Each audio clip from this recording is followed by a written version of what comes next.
Theta में convert करना था, तो ये साइन 60 होता है, तो 2 अल्फ़ा 60 के बराबर हो जाएगा। तो देखिए साइन 2 अल्फ़ा, इसको आप साइन 60 लिख सकते थे, है ना। तो यहाँ से अगर ये साइन थीटा है तो ये भी साइन थीटा है, तो थीटा थीटा के इक्वल होगा, 2 अल्फ़ा 60 हो जाएगा। तो अल्फ़ा निकाल लोगे आप, अल्फ़ा कितना आ जाएगा, अल्फ़ा आ जाएगा 60, ये 2 डिवाइड में आ गया तो 30 आ गया। अब ये साइन 3 अल्फ़ा निकालना था क्वेश्चन में, तो साइन 3 की जगह 3 अल्फ़ा, अल्फ़ा की जगह 30 रख दो, तो 3 30 90 हो जाएगा ना, 33 जा, और साइन 90 की वैल्यू आपको पता है 1 होती है, तो ऑप्शन सी इसका करेक्ट आंसर है। तो सिंपल सा ही क्वेश्चन था, पहले यहाँ से अल्फ़ा निकालना था, फिर अल्फ़ा यहाँ पुट करना था, तो ये 1 आ जाता। तो किस किस बच्चे ने 1 लिखा है, ऑप्शन सी बिल्कुल करेक्ट है। कमेंट करके बताना कि किस किस का ये क्वेश्चन सही है। तो आंसर क्या है, C1, ठीक है, 1C ऑप्शन इसका करेक्ट है। नेक्स्ट क्वेश्चन देखेंगे, the median and mod distribution की दी हुई है। मीडियन तो आपको 25.2 दिया और मॉड आपको 26.1 दिया है, मीन निकालना था, तो कैलकुलेशंस करनी थी। फॉर्मूला आपको बताइए क्या लगेगा इसमें। तो फॉर्मूला है mode equal to 3 median minus 2 mean, ये रिलेशनशिप होती है। सेकेंड क्वेश्चन, तो मॉड गिवन था क्वेश्चन में, मीडियन भी गिवन थी, ध्यान से पढ़ना, मीडियन 25.2 थी और मॉड आपको इतना गिवन था, और मीन आपको निकालना था। तो ये इसको इससे मल्टीप्लाई करो, इतना आएगा, एंड ये निकालना है, तो ये माइनस में है ना, तो इसको हमने साइड चेंज कर देनी, ये प्लस में कर देना है, तो ये इधर आ गया और ये यहीं है, ये वहाँ जाएगा तो माइनस हो जाएगा, ठीक है। अब आपको माइनस करना तो आता ही होगा, 49.5, और ये 2 मल्टीप्लाई से डिवाइड में जाएगा, तो डिवाइड करोगे तो 24.75 इसका ए ऑप्शन होगा। तो सिंपल फॉर्मूला लगाना था आपको इसमें, तो फॉर्मूला लगाना तो आई होप सबको ये क्वेश्चन आता ही होगा, है ना। तो ए ऑप्शन इसका आंसर है। नेक्स्ट क्वेश्चन देखते हैं। नेक्स्ट क्वेश्चन है, if the length of shadow tower की √3 टाइम है हाइट के, तो आपको एल्टीट्यूड ऑफ द सन निकालना है। एल्टीट्यूड ऑफ द सन का मतलब आपको एंगल निकालना है, थीटा निकालना है। तो यहाँ पे बोला है शेडो की लेंथ हाइट ऑफ टावर के √3 टाइम्स है। तो इस टाइप के क्वेश्चन में हम क्या करते हैं,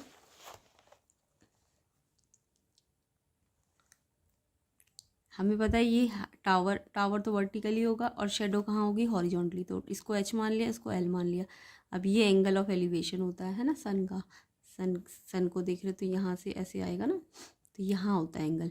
तो ये रेशो याद रखना, जब भी हाइट और शेडो वाले क्वेश्चन होंगे, तो एच यहाँ एंगल है ना, तो ये बेस है और ये परपेंडिकुलर है क्योंकि 90 बन रहा है, तो H/L यानी परपेंडिकुलर अपॉन बेस आपका होगा tan थीटा। तो ये शेडो और हाइट ऑफ टावर में ये फॉर्मूला लगता है, ठीक है। तो height of tower upon shadow क्या होता है, tan थीटा। अब ये लेंथ ऑफ शेडो जो है आपको बोला है √3 टाइम्स है हाइट ऑफ टावर, यानी L √3h है, तो इस L के प्लेस में √3h रखना था, तो H से H कैंसिल, 1 ऊपर बचेगा।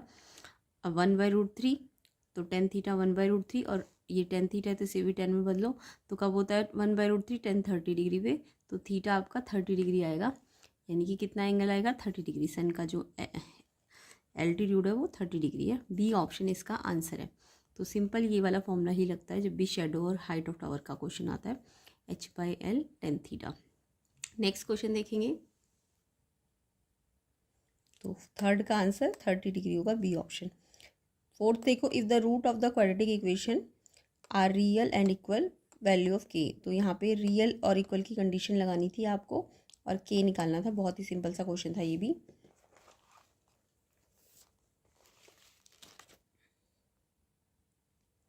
तो देखो ये इक्वेशन गिवन है आपको, है ना। अब आपको रियल इक्वल बोला है, तो डी डिस्क्रिमिनेंट 0 होता है। अब यहाँ से आप ए बी सी निकाल सकते हो, ए √3 है, बी आपका एक्स के साथ माइनस के है, और सी 2√3 है, ठीक है। ये ए बी सी आ जाएंगे। उसके बाद डिस्क्रिमिनेंट का फॉर्मूला b² - 4ac 0 के बराबर।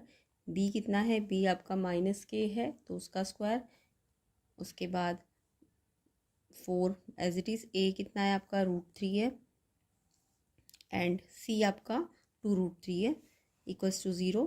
इसके बाद आपको इसे सॉल्व करना है, -k² है तो माइनस हट जाएगा, स्क्वायर है तो k² आ जाएगा, 4 × 2 = 8, और √3 3 तो 8 3 24, ये माइनस इस साइड जाके प्लस होगा। अब ये स्क्वायर हटेगा तो रूट लगेगा। अब रूट 24 आपके ऑप्शन में दिया है, अदरवाइज़ आप इसको प्राइम फैक्टर करके और भी सॉल्व कर सकते थे, बट क्वेश्चन में 24 ही दिया हुआ है। तो ये 2 के बाहर आ सकता था और रूट 6 ये भी था आंसर, ये भी हो सकता था। ठीक है, 2 का पेयर है, 2 3 जा 6 का पेयर नहीं है, तो 2 रूट 6 भी आंसर हो सकता है। और रूट है तो प्लस माइनस में आएगा आंसर। जब बी स्क्वायर हटता है रूट मतलब ये जो भी आता है ये आंसर प्लस माइनस दोनों में आता है। के क्योंकि पॉइंट है तो ये प्लस भी हो सकता है माइनस भी हो सकता है। ऑप्शन ए इसका आंसर है। तो क्वेश्चन 4 का आंसर ऑप्शन ए हो जाएगा।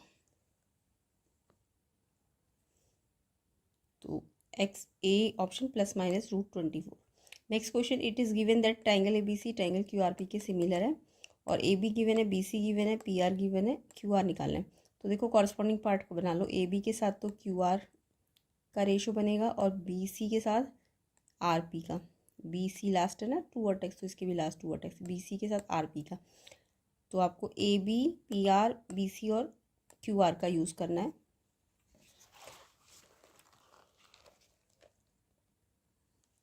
तो यहाँ पे ए बी सी, इसको ऐसे रोटेट किया तो क्यू आर पी को भी ऐसे ही रोटेट करो। इसको ऐसे किया ना ए बी सी, तो क्यू आर पी।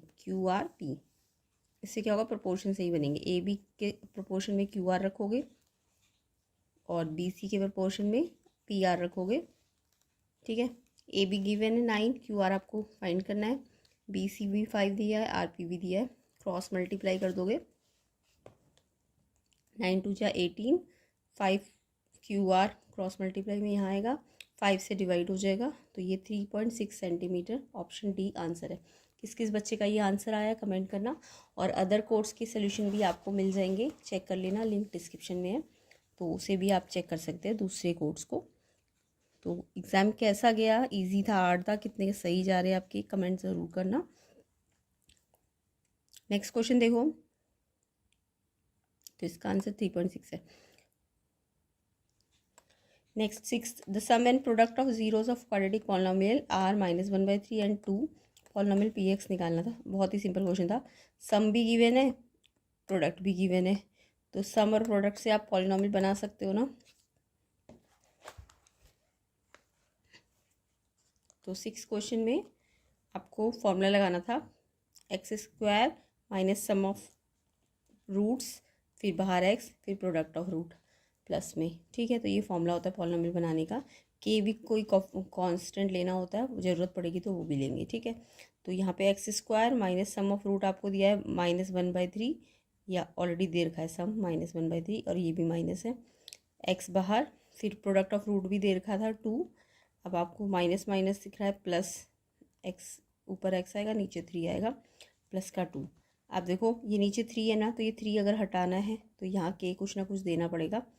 तो अगर मैं ये 3 हटाना चाहती हूँ, तो अगर मैं जस्ट 3 देती ना, तो ये सारे प्लस के आ जाते हैं ना, क्योंकि ये 3 रखते के की वैल्यू, तो 3x, ये 3 अंदर जाता तो 3x², इसके पे जाता तो 3 से 3 कट जाता, तो ये आता आपका 3।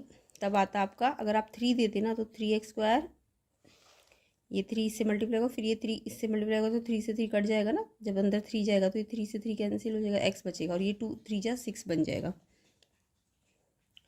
अगर मैं +3 देती तो ये 3x² हो जाता, इसको इससे मल्टीप्लाई करते तो x/3 को 3 से मल्टीप्लाई करते तो 3 से 3 कैंसिल हो जाता है ना, तो जस्ट x बचता। और फिर इसमें 3 से मल्टीप्लाई करते तो ये 6 होता, बट मेरे ऑप्शन में ये सारे प्लस के नहीं है। देखो ऑप्शन में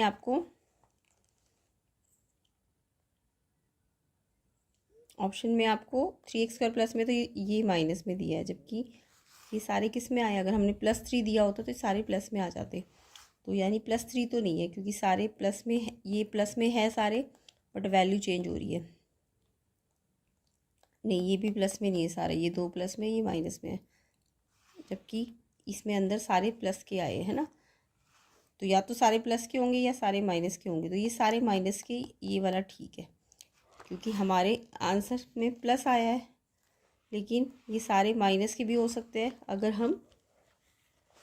हम के की जगह कितना दे देते, अगर हम के की जगह -3 दे देते, तो ये जो वैल्यू +3 रखने पे प्लस में आई थी, तो अब ये माइनस में आ सकती थी, तो इसलिए -3 दिया, तब ये आपका ऑप्शन डी मैच कर जाएगा। तो इसका आंसर ऑप्शन डी होगा। किस किस बच्चे ने ऑप्शन डी पे टिक किया क्वेश्चन 6 का, उनका बिल्कुल करेक्ट आंसर है। तो इसका आंसर क्या होगा, D option, -3x² -x -6। Next question देखो, the root of the quadratic equation, आपको क्वाड्रेटिक इक्वेशन गिवन है, उसके रूट्स निकालने हैं। तो एक्स की वैल्यू निकालने की तरह से,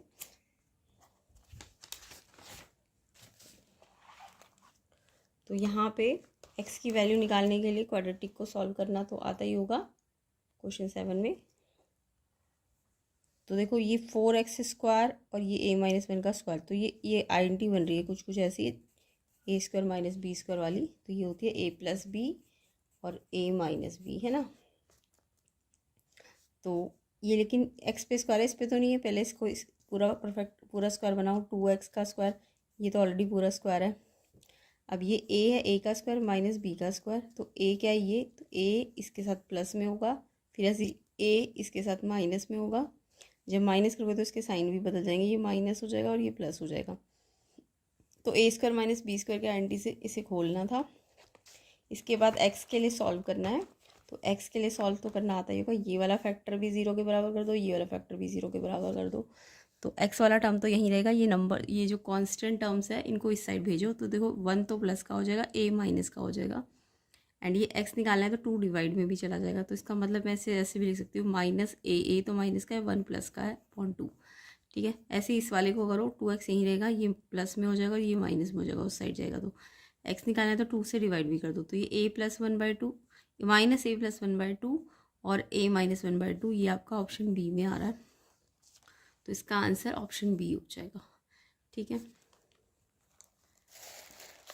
आंसर क्या हो जाएगा, देखो a - 1/2 भी आ रहा है और -a + 1/2 भी आ रहा है, तो ऑप्शन बी इसका आंसर है। नेक्स्ट क्वेश्चन देखिए, नेक्स्ट क्वेश्चन है सर्कल में से, in the given figure PT जो है, ये PT टेंजेंट है, और टेंजेंट है तो ये रेडियस इस पे परपेंडिकुलर हो जाएगी, है ना। ये वाला एंगल 90 हो जाएगा, ये 45 है, तो ये ट्रायंगल में अगर ये 90 है, ये 45 है, तो ये भी 45 आ जाएगा ना। एंगल सम प्रॉपर्टी लगाओगे तो ये 90 है और ये 45, तो ये भी 45, तो 45 और 45, ये दोनों 45 है, तो ये दोनों इक्वल हो गया, यानी रेडियस वाली लाइन TP के इक्वल हो जाएगी। और फिर आपको OP निकालनी होगी, इसमें पाइथागोरस लग के OP निकल जाएगी। तो सिंपल ही क्वेश्चन था।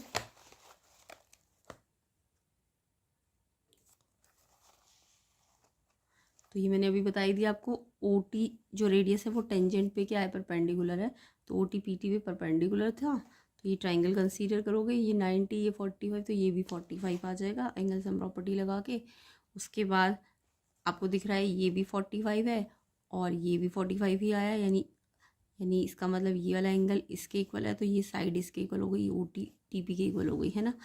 तो OT TP के इक्वल हो गई, और OT क्या थी, रेडियस थी, तो TP भी रेडियस ही है।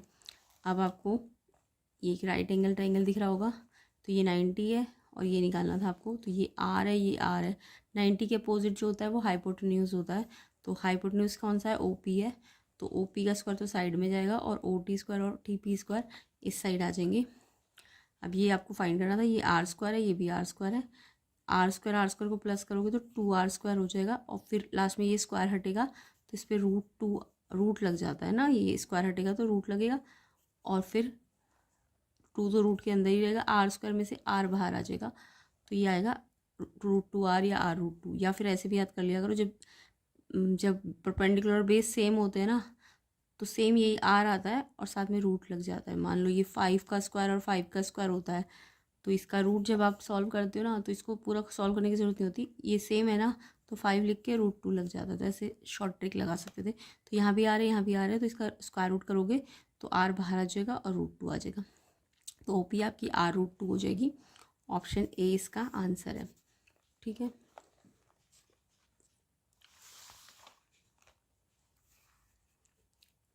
तो क्या है आंसर, R√2, ए ऑप्शन।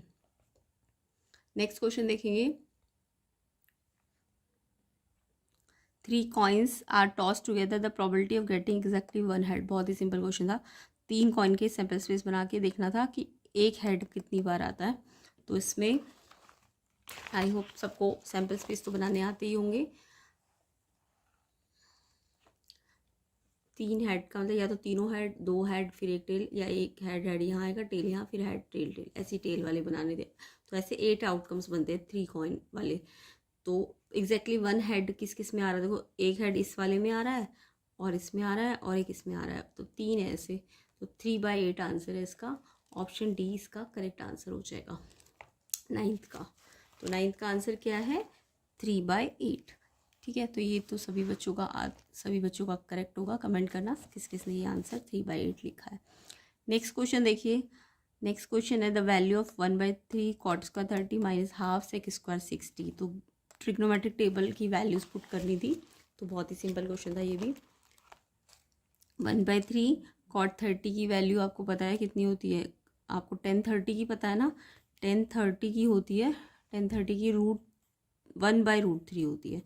तो 10/30 का उल्टा कर दो तो cot 30 की वैल्यू √3 होती है, और यहाँ स्क्वायर लगा दो, यहाँ स्क्वायर तो यहाँ भी, फिर माइनस हाफ सेक 60 की नहीं पता तो cos 60 की तो पता है ना, 1/2 होती है। तो 1/2 है तो cos की अगर 1/2 है तो सेक उसका उल्टा होता है, तो ये 1/2 है तो ये 2/1 हो जाएगा, और फिर स्क्वायर इस पर भी लग जाएगा।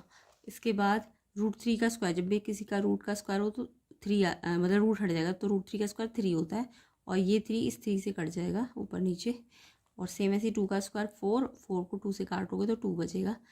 तो यहाँ से 1 बचेगा इस साइड से, और इस साइड से -2, तो 1 - 2 -1, ए ऑप्शन इसका आंसर था।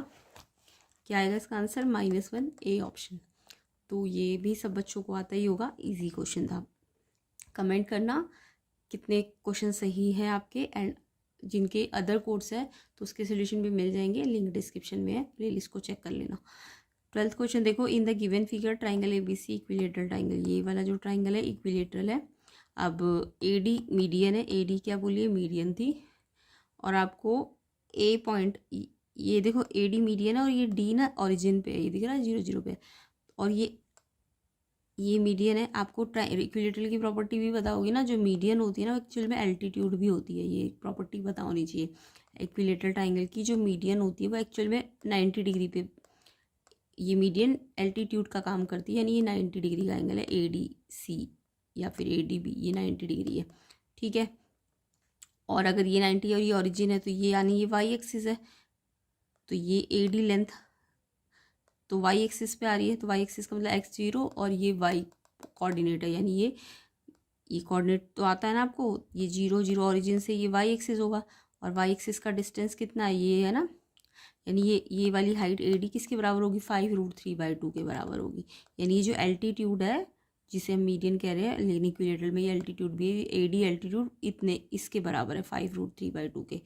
अब आपको बोला है कि B और C पॉइंट निकालो, तो आधी इन्फॉर्मेशन तो मैंने बताई दी। अब देखो कैसे करना था इस क्वेश्चन को। तो क्वेश्चन 12 किस बच्चे का कितना आंसर आया, पॉज करके कमेंट करना कितना आंसर आया इसका आपका। तो क्वेश्चन 12 को कुछ इस तरीके से करना था, अभी बताया मैंने, डायग्राम समझाया आपको कि ये जो AD मीडियन है, ये क्योंकि इक्विलेटरल ट्राइंगल है तो ये मीडियन एक्चुअल में, एक तो ये इस वाली साइड को इक्वल पार्ट्स में बांटेगी, मीडियन है तो BD/DC के बराबर हो जाएगा, है ना, BD/DC के बराबर। उसके अलावा ये मीडियन जो है परपेंडिकुलर होगी, क्योंकि ये ट्राइंगल इसके कॉन्ग्रुएंट है, तो ये 90 का एंगल बनेगा। तो ये प्रॉपर्टी होती है इक्विलेटरल ट्राइंगल की, जो मीडियन होती है वो एल्टीट्यूड होती है। क्लियर। अब ये एल्टीट्यूड है, ये ओरिजिन है देखो 0 0, तो ये वाई एक्सिस है, तो ये जो AD है एक्चुअल में कोऑर्डिनेट अगर मुझे पता है ये वाला ये वाई एक्सिस पे x0 है, तो ये 5√3/2, तो यानी ये वाला जो डिस्टेंस है 5√3/2 के बराबर है, यानी ये जो एल्टीट्यूड है वो 5√3/2 के बराबर है। अब एल्टीट्यूड को आपको याद भी रखना होता है इक्विलेटरल में, अगर कोई इक्विलेटरल ट्राइंगल है, ये देखो तो इक्विलेटरल है, तो ये साइड है, ये भी साइड है, और ये पूरी भी साइड है S, तो ये क्योंकि मीडियन भी है तो ये वाला हिस्सा S/2 हो जाएगा, है ना, पूरा हिस्सा अगर S है तो ये वाला हिस्सा S/2 होगा। तो अब इसमें आप पाइथागोरस लगा सकते हो, 90 का है, तो ये एल्टीट्यूड कैसे आएगा, इसके स्क्वायर में से इसका स्क्वायर माइनस, पाइथागोरस पता है ना, हाइपोटेन्यूज के स्क्वायर में से इसको माइनस कर दो, तो S² माइनस S² का स्क्वायर यानी S²/4, तो ये एलसीएम लोगे तो √3 S²/4, और इसमें से √3 तो अंदर ही रहेगा, S में से एक S बाहर आ जाएगा, स्क्वायर है तो 4 में से 2 बाहर आ जाएगा। यानी जो एल्टीट्यूड होता है ना इक्विलेटरल का, वो याद रखो √3 S/2 होता है। ये ट्रिक है, ये याद रखना था आपको, क्योंकि ट्रिक्स लगानी थी। तो एल्टीट्यूड कितना होता है √3/s/2, और वो आपको क्वेश्चन में गिवन भी था। एल्टीट्यूड AD कितना था, ये AD आपका 5√3/2 था, इनडायरेक्ट वे में दिया हुआ था इन्होंने। तो ये जो AD एल्टीट्यूड है, वैसे तो ये कैसे निकलता है, √3 एल्टीट्यूड क्या होता है किसी भी इक्विलेटरल का, याद करो इसे, √3 साइड/2। तो यहाँ पे ये गिवन था आपको 5√3/2, तो √3 से √3 कट गया, 2 से ये 2 भी कट जाएगा, डिवाइड में कट जाता है, मल्टीप्लाई में भी कट जाता है। ऐसा आपका साइड कितनी आ गई, 5 आ गई, ठीक है। तो साइड इसकी 5 आ गई। साइड का मतलब क्या है, साइड का मतलब है ये जो AB है, AB साइड वो 5 है, ठीक है। बट मुझे AB नहीं, मुझे तो B पॉइंट और C पॉइंट चाहिए, तो मुझे तो BD और DC चाहिए होगा, क्योंकि D तो ऑरिजिन है, D से B का डिस्टेंस चाहिए और D से C का डिस्टेंस चाहिए। तो डिस्टेंस पता चल जाएगा, तो इसके कोऑर्डिनेट्स भी पता ही चल जाएंगे। तो ये देखो, ये 5 है तो ये पूरा भी 5 है BC, तो BD आधा हो जाएगा ना 5/2, तो DC भी 5/2 हो जाएगा। तो यानी कि BD साइड का हाफ है, यानी 5 का आधा, और DC भी उतना ही है। और अगर ये ऑरिजिन है 0 0, तो ये 5/2 इधर है, इसके डिस्टेंस इससे 5/2 है, तो इधर वाला डिस्टेंस क्या होगा, -5/2 होगा, ठीक है। और ये x तो इसका -5/2 होगा, y कितना होगा इधर, ये x एक्सिस है तो y कितना होगा 0, इसका y भी 0 होगा। तो ये B पॉइंट आ जाएगा और ये C पॉइंट आ जाएगा। तो इस तरीके से थोड़ा माइंड यूज़ करना था कि ये जो पहले तो मीडियन की लेंथ आपको पता चल गई है, क्योंकि ऑरिजिन है तो ऑरिजिन से y एक्सिस पे ये डिस्टेंस है। तो ये AD आपका 5√3/2 था। और ट्रिक से आप AD एल्टीट्यूड को ऐसे भी याद करके साइड निकाल सकते थे। साइड का मतलब AB आ जाता, और आपको BD निकालना था और DC डिस्टेंस निकालना था। तो BD भी 5/2 था और DC भी, और कोऑर्डिनेट निकालोगे तो इधर -5/2 आएगा, इधर 5/2 0। तो ये आपके कोऑर्डिनेट्स आएंगे। तो ऐसे करके ये क्वेश्चन थोड़ा सा लॉजिकली करना था। तो कमेंट करना किस किस ने ये आंसर ठीक किया। B ऑप्शन इसका आंसर है।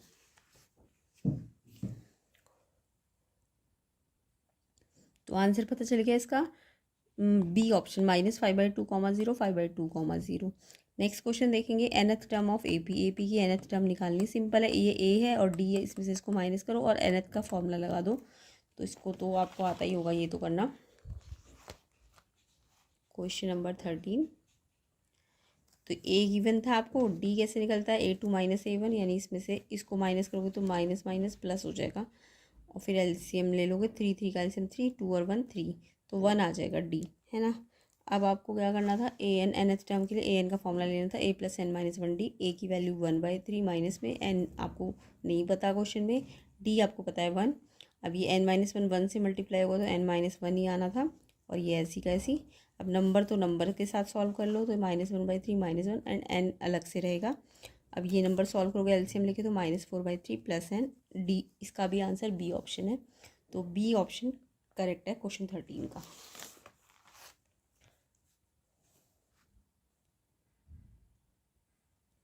तो क्या आएगा, n - 4/3 B option. Next question देखो, PA PB टेंजेंट है, PAB टेंजेंट है, PBB। अब देखो PA PB अगर टेंजेंट है तो इक्वल होगी, P से PA PB, ये आपने पढ़ा है, P कॉमन एक्सटीरियर पॉइंट से टेंजेंट बराबर होती है, तो PA PB के बराबर है। तो अगर ये बराबर है तो ये वाला ट्राइंगल कंसीडर करो। इस ट्राइंगल में ये भी जितना ये अपोजिट साइड इक्वल है, तो अपोजिट एंगल ये वाला और ये वाला इक्वल हो जाएगा, है ना, ये वाला। तो आपको क्या दिया, PBA 65, ये वाला 65 दिया, और ये वाला आपको पता चल जाएगा 65 है तो ये भी 65 आएगा, और फिर ये एंगल सम प्रॉपर्टी से निकल जाएगा। बहुत ही सिंपल क्वेश्चन था।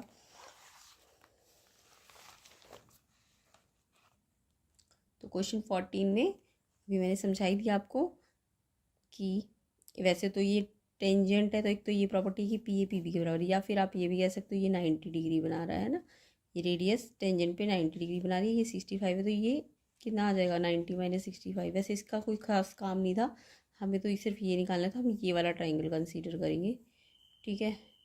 तो ये 65, तो ये भी 65, क्योंकि ये टेंजेंट बराबर है, और फिर ये एंगल सम प्रॉपर्टी से निकालना है आपको। तो PA PB के बराबर है तो दोनों एंगल 65 हो जाएंगे। फिर ट्राइंगल सम प्रॉपर्टी लगाओगे तो ये 50 डिग्री आ जाएगा। ऑप्शन C इसका आंसर होगा। क्या होगा इसका answer, option C। Next question देखेंगे, तो यहाँ 50 डिग्री आंसर है। 15 क्वेश्चन देखो, a cone of maximum size carved out, इस ये कोन इस क्यूब से हमने कार्व करना है, मतलब हटाना है, और मैक्सिमम साइज का कोन हटाना है। तो मैक्सिमम साइज का हटाने का मतलब ये जो कोन का बेस है ना, कोन का बेस, इसका जो डायामीटर है, मैक्सिमम कब होगा ये बेस, जब इसका डायामीटर इस क्यूब की लेंथ के बराबर होगा। इसका डायामीटर बेस का इस क्यूब की लेंथ के बराबर होगा, तभी ये मैक्सिमम डायमीटर पड़ा होगा अपने। मैक्सिमम डायमीटर क्यूब के लेंथ के बराबर है, और क्यूब की लेंथ एल है, ठीक है। तो क्यूब की लेंथ कितनी है, एल है, तो ये डायमीटर तो एल के बराबर है। और उसके अलावा ये जो कोन की हाइट है ना, मैक्सिमम हाइट कब होगी, जब ये हाइट भी कोन की इसके एल एज के बराबर होगी क्यूब के। तो यहाँ से मेरे को दो चीज़ें मिल गई क्वेश्चन 15 में।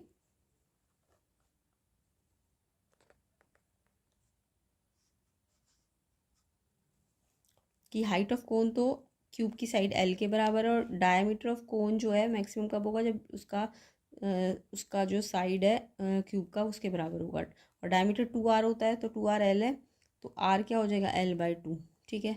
अब इसमें आपको कोन को कार्व आउट करना है, तो वॉल्यूम ऑफ कोन का कितना कार्व आउट होगा, 1/3 पाई आर स्क्वायर एच। तो 1/3 पाई आर की जगह आपने कितना रखा, l/2 है ना, r कितना आया था, l/2 या। तो r की जगह हम l/2 रखेंगे, स्क्वायर लगाएंगे, और फिर एच की जगह क्या रखेंगे, एच भी एल के बराबर है, लेंथ के बराबर, लेंथ ऑफ क्यूब, ठीक है। तो एच भी एल है और आर l/2 है, और स्क्वायर लगेगा। अब ये एल स्क्वायर और एल जो है एल क्यूब हो जाएगा, और ये 4 3 12, 1/12 pi L cube. A option इसका आंसर है।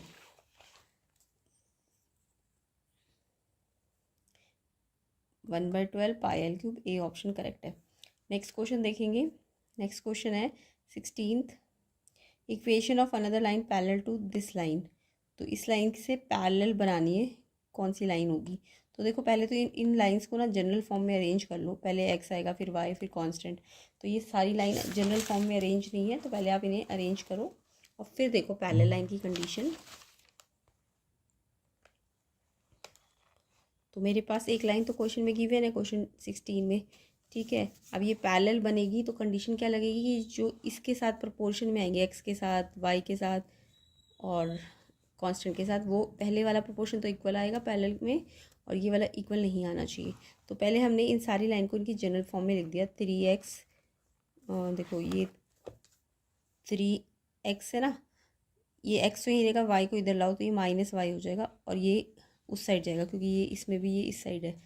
तो 3x के साथ y तो इधर आएगा -y, और 7 उस साइड चला जाएगा। तो यानी जनरल फॉर्म में आपको सबको अरेंज कर लेना है, तब ताकि आपको आसानी से पता चल जाए कौन सी लाइन पैरेलल है। तो हमने इसको भी जनरल फॉर्म में लगा दिया, इसको, दूसरे वाले को भी, तीसरे वाले को भी, और फोर्थ वाले को भी, ठीक है। अब आपको प्रोपोर्शन बनाने हैं। पहली लाइन क्या है आपकी, 2x, जो गिवन लाइन है वो ये दी हुई है, तो इसका इसके साथ प्रोपोर्शन बनाओ, 2/3 -6/-1। अब देखो ये इसके इक्वल नहीं आ रहा, तो इट मीन्स ये तो आपका इंटरसेक्टिंग वाला केस होता है ना, जब ये पहले वाला इक्वल ना आए, तो ये तो नहीं है पैरेलल। फिर इसको इसके प्रोपोर्शन में बनाओ, 2/2 -6/6, ये भी, ये 1 आ रहा है, ये -1 आ रहा है, तो ये भी नहीं है, ये भी इंटरसेक्टिंग ही बनेगा। इसको देखो 2/1 -6/-3, तो 2/1 -6/-3, तो ये भी 2 ही आएगा, कैंसिल करोगे तो ये भी प्लस का 2 है, ये भी प्लस का 2 है, बट ये वाला बनाओगे तो 7/7 1 बन जाएगा, तो ये वाला नॉट इक्वल आएगा। तो ये वाला इक्वल है, ये वाला नॉट इक्वल है, तो ये है आपका पैरेलल का केस। ऐसे ही आपको इसको भी करके देख लेना, ये आपका इंटरसेक्टिंग का ही केस बनेगा। तो यानी आपको पैरेलल पूछा है, तो आंसर क्या हो जाएगा, आंसर आपका सी ऑप्शन हो जाएगा।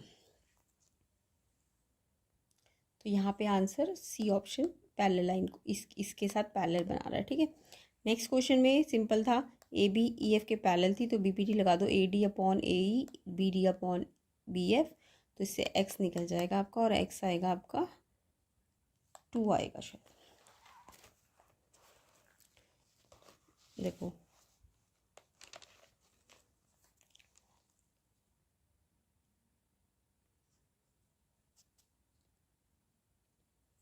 तो यहाँ पे ये इसके पैरेलल है, तो AD/AE, BD/BF, ठीक है।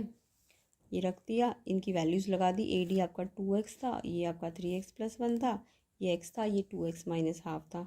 अब ये आप चाहो तो ये x मल्टीप्लाई में ना, इधर भी और इधर भी तो कैंसिल हो सकता है, और यहाँ 1 बचेगा। तो ये थोड़ा आसान से क्वेश्चन सॉल्व हो जाएगा, x मल्टीप्लाई में ना, और यहाँ भी मल्टीप्लाई में है, तो एक्स एक्स काट के 1 लिख सकते हो। फिर क्रॉस मल्टीप्लाई कर दो, ये 2 तो इससे मल्टीप्लाई हो गया और ये 1 इससे मल्टीप्लाई हो गया। अब आप 2 2 ज़ा 4x और फिर 2 को इससे भी मल्टीप्लाई, इससे भी 2 2 ज़ा 4x और 2 को हाफ से करोगे तो 2 से 2 कट गया, -1 बचेगा। सेम ऐसे ही इसको कर सकते हो। अब x वाले सेपरेट कर लो, 4x - 3x और 1 वाला वहाँ जाएगा तो माइनस से प्लस हो जाएगा। तो ये आपका आ जाएगा 4x - 6 x और ये 2 आ जाएगा, तो x 2 आएगा बस। अगर आप x नहीं भी कैंसिल करते, मान लो ये वाला x कैंसिल नहीं भी करते, तो ये 2x इससे मल्टीप्लाई हो जाता, 4x² - x बन जाता है ना। 2x इससे मल्टीप्लाई होता है, 2 2 जा 4x² और 2x इससे मल्टीप्लाई होता है, 2 से 2 कट के -x आ जाता है ना। सेम ऐसे 3x + 1 x से मल्टीप्लाई हो जाता, तो ये 3x² + x हो जाता। फिर x² वाले एक तरफ, तो 4 - 3 x² 1 का बचेगा और फिर ये x वहाँ जाएगा तो ये प्लस का 2x। फिर ये 2x को यहाँ, ये क्वाड्रेटिक बन रही है तो इसको यहाँ लाओगे तो x कॉमन आ जाएगा और x - 2, x अंदर बचा -2 = 0। तो यहाँ से दो फैक्टर बने, एक x = 0 और एक x - 2, यानी x 2 आ जाएगा। तो यानी यहाँ से मेरे आंसर 2 आ रहे, 0 2, अगर ऐसे सॉल्व करती मैं क्वाड्रेटिक के तरीके से। बट अगर मैं x 0 देखूँ तो देखो x अगर 0 है तो अगर x 0 है तो bd तो 0 हो जाएगी, जो कि पॉसिबल नहीं है। bd 0 नहीं हो सकती ना, x है ना वो, तो x 0 नहीं होगा, यानी ये नॉट पॉसिबल है। तो सिर्फ x = 2 ही आपका आंसर होगा, तो 2 ही आंसर होगा, 2 ओनली। तो इसका आंसर क्या आ जाएगा? इसका आंसर आएगा ओनली 2, बी ऑप्शन। ठीक है, नेक्स्ट क्वेश्चन, क्या ये कंपोजिट है, प्राइम है? तो ये वाले क्वेश्चन तो आपको आते ही होंगे। इन दोनों में से 3 कॉमन आ जाएगा तो अंदर 11 और इसमें से 13 बचेगा, और ये 3 × 24 यानी कि ये 2 नंबर के प्रोडक्ट के इक्वल है या बहुत सारे नंबर के प्रोडक्ट के इक्वल है, तो ये कंपोजिट नंबर है। कैसा नंबर है? जब भी मल्टीप्लाई में आ जाए तो कंपोजिट नंबर है। सी ऑप्शन इसका आंसर है क्वेश्चन नंबर 18 का। 19 देखो, 19 एजर्शन रीज़न है। तो यहाँ पे एजर्शन है रेडियस सबसे छोटी डिस्टेंस होती है टेंजेंट से, बिल्कुल करेक्ट है। आपने ये थ्योरम प्रूव भी की थी ना कि ये जो टेंजेंट से रेडियस होती है पर सबसे छोटी डिस्टेंस होती है, इसलिए ये परपेंडिकुलर होती है। तो बिल्कुल एजर्शन ठीक है, और रीज़न भी यही बोल रहा है कि रेडियस परपेंडिकुलर होती है, और परपेंडिकुलर होती है इसलिए तो ये सबसे छोटी होती है। या तो आप बोल दो सबसे छोटी इसलिए परपेंडिकुलर, या परपेंडिकुलर इसलिए सबसे छोटी साइड है। परपेंडिकुलर साइड हमेशा सबसे छोटी होती है, तो एजर्शन रीज़न करेक्ट भी है और एक्सप्लेनेशन भी ठीक है। 19 का आंसर ए ऑप्शन हो जाएगा। नेक्स्ट क्वेश्चन देखो,